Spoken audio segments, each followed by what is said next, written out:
నిన్న తమిళనాడులో 9 మంది పోలీసులకు మరణశిక్ష పడ్డది. 9 మంది పోలీసులకి మరణశిక్ష విధించింది కోర్టు. వినడానికి కొంత ఆశ్చర్యంగా ఉంది కదా, కానీ ఇది నిజం. చూడండి, తండ్రి కొడుకుల లాకప్ డెత్ కేసులో మదురై జిల్లా కోర్టు సంచలన తీర్పు. జిల్లా కోర్టు ఇచ్చిన తీర్పు ఇది. హైకోర్టు సుప్రీంకోర్టు కాదు, జిల్లా కోర్టులోనే వీళ్ళకి శిక్ష తప్పలేదు. 6 ఏళ్ల తర్వాత ముగిసిన సాతాంకులం కేసు జరిగింది చదువుతుంటేనే గుండె తరుక్కుపోతుందన్న జడ్జి విచారణ సందర్భంగా మదురై కోర్టు న్యాయమూర్తి భావోద్వేగ వ్యాఖ్యలు. అరుదైన కేసుల్లోనే అత్యంత అరుదైనదిగా వెల్లడి అంటూ చూడండి, ఈయన తండ్రి కింద కనిపించేటైన కొడుకు.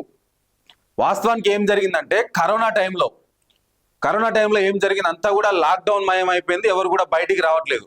సో ఈ తండ్రి కొడుకులు ఇద్దరు కూడా ఒక షాప్ ని, అంటే సెల్ ఫోన్ షాప్ ని మెయింటైన్ చేస్తున్నట్లుగా మనకు ఉన్నటువంటి సమాచారం.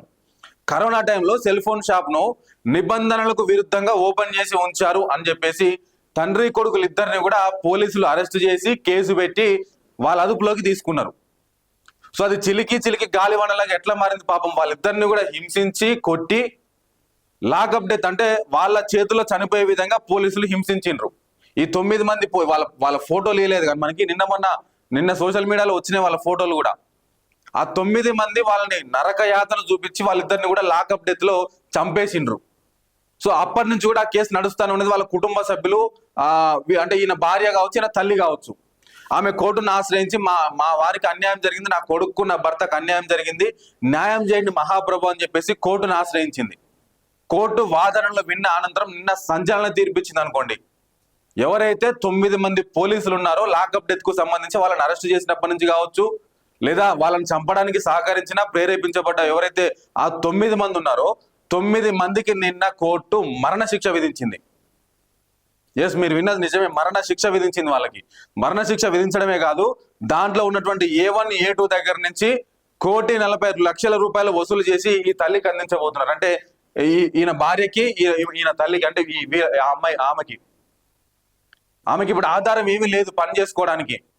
A1 A2గా ఉన్నటువంటి పోలీసులు ఎవరైతే ఉన్నారో వాళ్ళిద్దరి దగ్గర నుంచి 1,40,00,000 రూపాయలు ఈ కుటుంబానికి అందిస్తూనే ఆ 9 మందికి మరణ శిక్షను విధించింది. సో ఈ కేసు ఇప్పుడు సంచలనంగా మారింది 2 తెలుగు రాష్ట్రాల్లో, ముఖ్యంగా దేశవ్యాప్తంగా.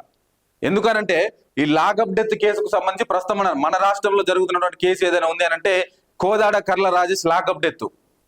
మొన్నటికి మొన్న గత 4-5 నెలల కింద కూడా కోదాడకు సంబంధించి కర్ల రాజేష్ అనే వ్యక్తి ఏదో సోషల్ మీడియాలో ఒక పోస్ట్ పెట్టిందని చెప్పేసి పోలీసులు తీసుకెళ్లి చిత్రహింసలు పెట్టి చంపేసారు అనేది వాళ్ళ MRPS కావచ్చు, సమాజం అంతా కూడా మాట్లాడుతూ ఉన్నది.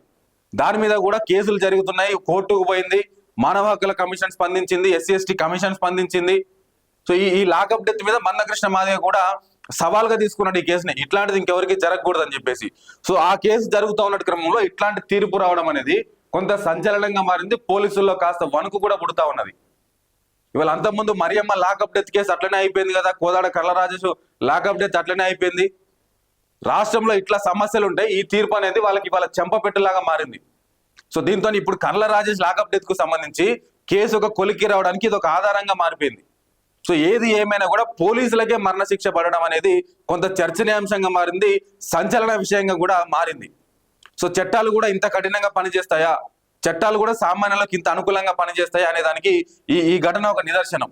చూడండి, ఇక్కడ జడ్జి ఏం చెప్తా ఉన్నాడు, నా గుండె తరక్కబోతుంది అంటున్నాడు జడ్జి. వాళ్ళు చెప్పిన ఆ వాదనలు వింటా ఉంటే బహుశా సీసీ కెమెరాలు పరిశీలించి ఉండొచ్చు, సాక్ష్యాలన్నీ బయటపడి ఉండొచ్చు. ఆ జడ్జే కంటతడి పెట్టుకున్నటువంటి పరిస్థితి, గుండె తరక్కబోతా ఉన్నటువంటి పరిస్థితి. మరణశిక్ష విధించాలంటే ఎంత పాపం చేస్తే, ఎంత చేస్తే మరణశిక్ష విధిస్తారు? కాబట్టి ఇప్పటికైనా పోలీసు వాళ్ళు కావచ్చు, సరే ఎవరైనా కావచ్చు, ఒక వ్యక్తిని హింసించే ముందు, ఒక వ్యక్తిని బాధ పెట్టే ముందు చట్టాలు కూడా ఉన్నవి, చట్టాలు కూడా వాటి పని అవి చేసుకుంటాయని చెప్పేసి గ్రహించాలని చెప్పేసి ఈ వార్త వాళ్ళందరికీ కూడా ఒక చెంపపెట్టులాగా ఉన్నది.